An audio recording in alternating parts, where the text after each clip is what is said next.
Dili pa basta-basta nga makapaubos ang dakbayan sa Talisay ug surprise drug test alang sa mga opisyal sa sangguniang kabataan sa dakbayan.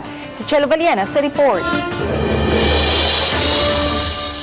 Human sa tigom nga gipatawag ni Mayor Samsam Gulyas sa mga opisyal sa Sangguniang Kabataan, gipahibaw ni Konsehal Madeline de la Torre, SK Federation President sa Dakbayan, ang panginahanglan nga adunay kinalit nga mga drug test alang kanila. Mausab kini ang gipahibaw sa Mayor human ilambigit ang usa ka SK Chairman sa gidiling drugas. Ang pagpaubos sa mga opisyal sa SK sa drug test nahisgutan na usab sa Mayor sa iyang pakigtigom kang Dr. Lino Alanzado, Talisay City Health Officer. Apan gianggo ni Alanzado nga sa pagkakaroon wa sila'y gahom nga makapahigayon og surprise drug test sa mga opisyal sa Sangguniang Kabataan.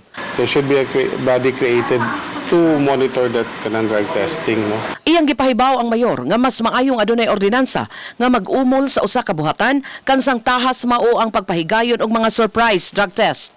Midugang si Alanzado nga dili usab basta-basta lang nga mga medtech nga kawani sa iyang buhatan ang makapahigayon og drug test. Basis ba ang anong mag-drug testing, at least kanang ang personnel nga involved also has the authority to perform it kay basig ma-question sa dunya sila.